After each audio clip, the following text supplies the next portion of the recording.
नमस्कार दोस्तों, GK with पप्सा YouTube channel में आपका हार्दिक स्वागत है। दोस्तों, आज हम हमारे राजस्थान जीके वाले सेक्शन में या जो हमारा राजस्थान जीके वाला पोर्शन है उसमें हम पढ़ेंगे राजस्थान की प्रमुख लोक देवियों के बारे में।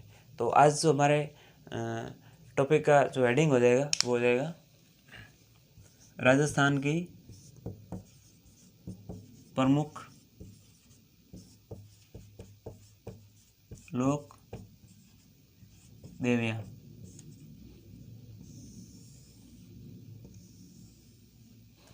और इसमें हम राजस्थान की प्रमुख लोक देवियों के बारे में पढ़ेंगे, जहाँ से प्राय क्वेश्चन बनता है।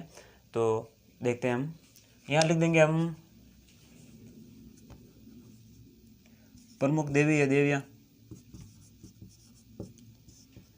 यहाँ या उनका मंदिर या स्थान या मंदिर कहाँ पे स्थित है, और यहाँ उनके बारे में कोई एक दो विशेषताएं होगी वो लिख देंगे यहाँ पे। तो विशेषता यहाँ लिख देंगे, जैसे सबसे पहले हम यहाँ हमारा लिखते हैं करणी माता।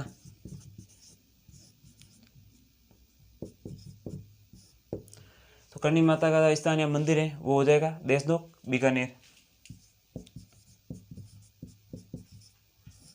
और ये पड़ता है बीकानेर में। और विशेषता में हम ये लिख सकते हैं कि इनको विश्व में सुओं की प्रमुख देवी के रूप में माना जाता है, या फिर लिख सकते हैं सुहों वाली देवी के नाम से भी जाना जाता है। तो सुहों वाली देवी इतना लिख सकते हैं। सुहों वाली देवी के नाम से प्रसिद्ध है, या सुहों वाली देवी के नाम से जाना जाता है।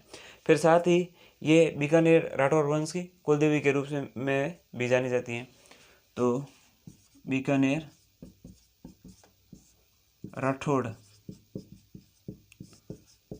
राजवंश की कुल देवी। तो इनकी जो विशेषताएं हैं उसमें एक दो इस नाम से भी जाना जा सकते हैं कि सुहों वाली देवी, विश्व में सुहों को प्रसिद्ध मंदिर है जो देवी का, ये करणी माता का है, और जो बीकानेर राठौर राजवंश है उनकी कुल देवी भी है। दूसरा हमारा या दूसरी हम जो देवी को लेंगे वो हो जाएगी हमारी जीर्ण माता। दूसरी हमारी जीर्ण माता, और इनका जो स्थान या मंदिर है रेवासा सीकर में। इनका जो स्थान है वो रेवासा सीकर में, और ये सोहान वंश की आराध्य देवी है। सोहान वंश की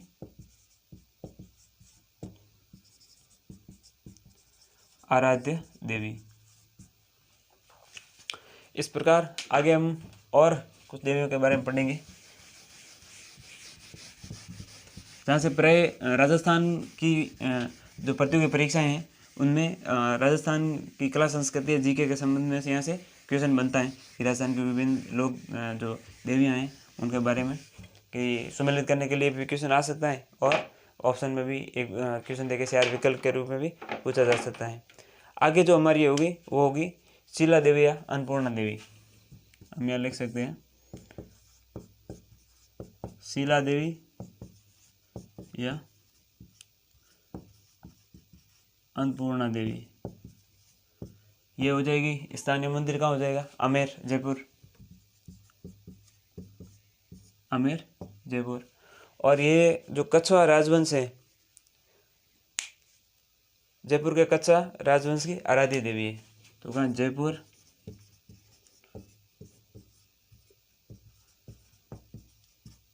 कछवा राजवंश की आराध्य देवी। तो शीला देवी हो जाएगी जयपुर राजवंश, जो कछवा राजवंश है उसकी आराध्य देवी। फिर आती है कैला देवी, या लिख सकते हैं हम कैला देवी। ये हो जाएगी करौली, मंदिर या स्थान जो भी होगा वो करौली में हो जाएगा। और करौली के जो यादव वंश जो वंश है उनकी एक कुल देवी है। तो यहाँ लिख सकते हैं हम करौली के यादव राजवंश की कुल देवी। चूँकि हमने करौली के यादव वंश के बारे में लिखा, क्योंकि यादव वंश हम जैसलमेर के बारे में पढ़ते हैं, क्योंकि यादवों ने जैसलमेर पे भी शासन किया था और हनुमानगढ़ पे भी शासन किया था।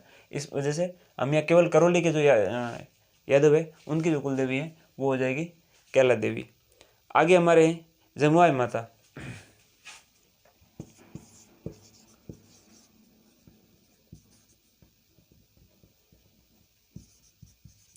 जमुआई माता, और जमुआई माता जयपुर है इनका मंदिर, या फिर ये कह सकते हैं जमुआ रामगढ़ जयपुर में।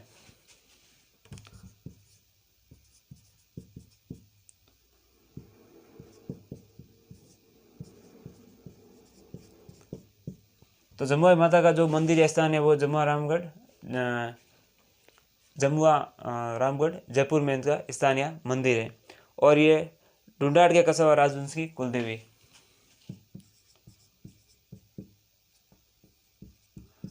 ढूंढाड़ के कस्बा राजवंश की कुलदेवी। क्योंकि पहले हमने पढ़ा था जैसे शीला माता के बारे में पढ़ते हैं, तो ये जयपुर के कस्बा राजवंश की, ये ढूंढाड़ के जो कस्बा राजवंश है उनकी कुलदेवी है या जमुआई माता। और अगली जो हमारी हो जाएगी वो हम ये कह सकते हैं स्वांग्या माता।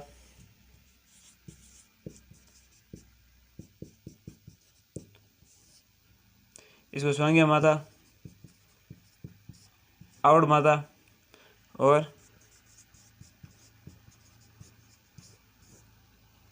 सुगनसिटी भी कहा जाता है। और ये है इनका जो मंदिर है वो जैसलमेर में है।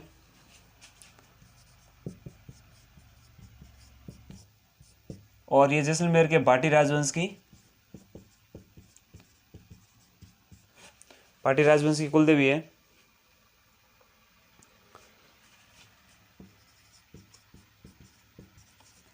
तो जैसलमेर का जो भाटी राजवंश है उनकी इनको स्वांगिया माता भी कहा जाता है, आवड़ माता भी कहा जाता है, और साथ में सुगनसिटी के नाम से भी जाना जाता है। तो ये हो जाएंगे हमारी कुछ और राजस्थान की विभिन्न लोक देवियाँ और उनके मंदिर या स्थान, और वो संबंधित राजवंश की कुल देवी आराध्य देवी है उससे संबंधित। फिर आगे हम कुछ और राजस्थान की प्रमुख लोक देवियाँ और उनके मंदिर और स्थानों के बारे में, साथ ही किस राजवंश है उनके बारे में पढ़ेंगे।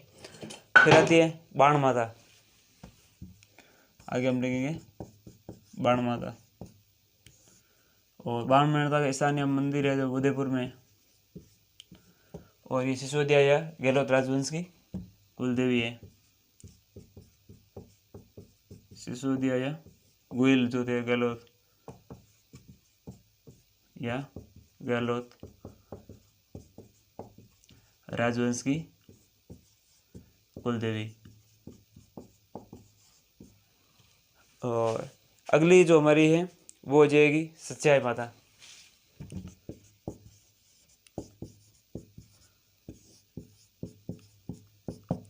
और सच्चाई माता जो प्रसिद्ध है वो है ओश जोधपुर,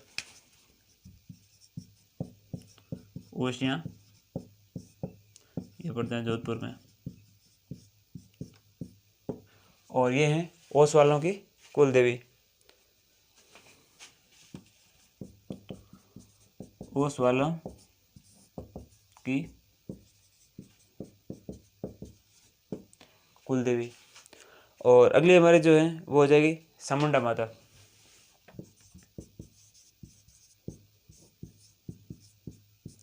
और चामुंडा माता का मंदिर है वो जोधपुर में, जोधपुर में भी नारायणगढ़ दुर्ग में। और चामुंडा माता जो है प्रतिहार राजवंश की कुलदेवी। प्रतिहार राजवंश की कुलदेवी। और जो इंदा राजपूत समाज में जो इंदा प्रतिहार होते हैं, जो प्रतिहारों का ये से ही निकले हुए इंदा है, जो वो वर्तमान में जो प्रतिहार जो प्राचीन में जो प्रतिहार थे वो वर्तमान में इंदा राजपूत हैं, वो प्रतिहारों के ही वंशज है। और आगे हम देखेंगे तो हमारी आशापुरी या महोदरी माता।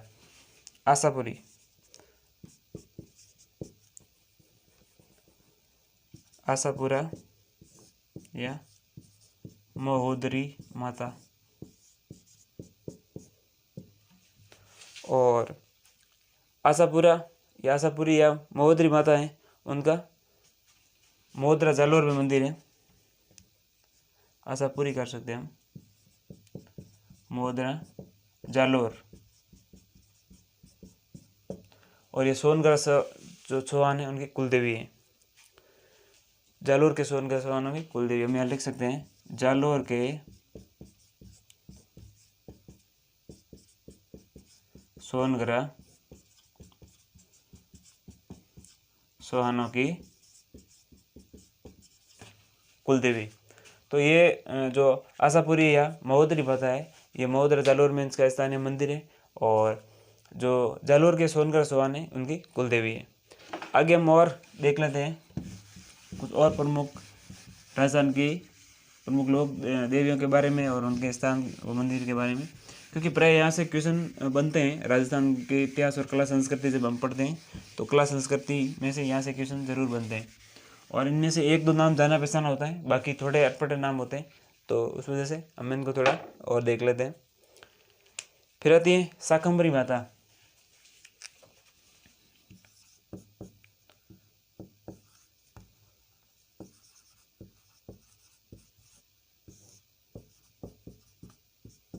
और शाकंभरी माता है, उनका मंदिर है सांबर में, सांबर झील यानी सांबर के पास आसपास में। यूँ सांबर झील भी है, तो साथ ही जो क्षेत्र है वो सांबर एरिया कहलाता है। ये सांबर है जो जयपुर, अजमेर और नागौर की सीमाओं से निर्मित होता है। 3 जिलों में इनकी जो है भौगोलिक रूप से सीमा आती है। और सांबर जयपुर में हम कह सकते हैं जो शाकंभरी माता का मंदिर है, सांबर जयपुर में। और शाकंभरी माता है वो चौहानों की कुलदेवी है।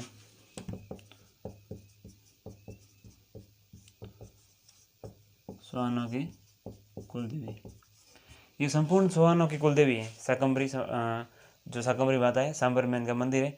वासुदेव चौहान ने जब 551 ईस्वी में सांबर में बिजोलिया शिलालेख में हम पढ़ते हैं तो उसमें बताते हैं कि चौहान वंश की स्थापना की, तो उस समय उन्होंने शाकंभरी में सांबर में शाकंभरी माता का मंदिर भी बनाया था। तो ये कुल जो राजस्थान के सभी चौहान है, चौहानों की जो कुलदेवी है वो मानी जाएगी शाकंभरी माता। और ये जो तो शाकंभरी माता। आगे हो जाएगा हमारा ज्वाला माता। ज्वाला माता, और ये है जोबनेर जयपुर, जयपुर। और ज्वाला माता है वो हो जाएगी हमारे खंगारतों की कुलदेवी, खंगारतों की कुलदेवी,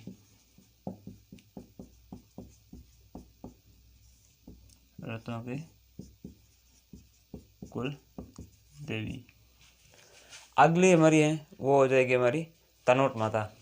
बहुत जाना पहचाना और सुना हुआ नाम है तनोट माता। इसका जो स्थानीय मंदिर है तनोट जैसलमेर में स्थित है, तनोट जैसलमेर।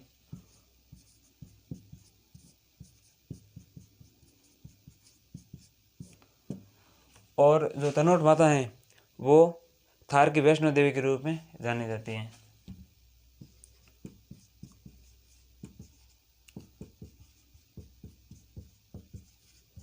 और थार की वैष्णो देवी इसलिए क्योंकि भारत में वैष्णो देवी का सबसे मंदा जो ऊपर मंदिर है वो है वैष्णो देवी का। और मरुस्थल में या फिर ये देखा जाए कि पश्चिमी राजस्थान के मरुस्थल में देखा जाए, थार में देखा जाए तो सबसे ऊंचा जो मंदिर है वो तनोट माता का, इसलिए थार की वैष्णो देवी कहा जाता है। इनको आर्मी की देवती या सेना की देवी भी कहा जाता है। और फिर आती है हमारी अर्बुदा देवी। अर्बुदा देवी, इनका मंदिर है आबू या सिरोही कह सकते हैं हम, माउंट आबू सिरोही, माउंट आबू सिरोही। और अर्बुदा माता है वो राजस्थान की वैष्णो देवी कहलाती है, राजस्थान की वैष्णो देवी। क्योंकि राजस्थान में सबसे ऊंचा जो है मंदिर है वो है अर्बुदा देवी का सिरोही में। और थार में सबसे ऊंचा मंदिर है वो तनोट माता के, इसलिए वो थार की वैष्णो देवी कहलाती है, तनोट माता। और अर्बुदा देवी हैं वो राजस्थान की वैष्णो देवी के रूप में जानी जाती है। तो निश्चित तौर पे आज हमने राजस्थान की जो प्रमुख लोक देवी, हालांकि प्रमुख लोक देवियाँ इतनी ही नहीं है, बहुत सारे नाम हैं, लेकिन कुछ एक नाम जो प्रमुख रूप से हमें थोड़े इंपॉर्टेंट लगते हैं और यहाँ से क्वेश्चन बनने की संभावना प्राय ज़्यादा रहती है, इस वजह से हमने इनको पढ़ा है। और निश्चित तौर पर इस वीडियो से आपको कुछ सीखने को मिला होगा। अगर आपको वीडियो पसंद आता है तो इसको लाइक करिए, शेयर करिए, कमेंट करिए, चैनल को सब्सक्राइब करिए। धन्यवाद।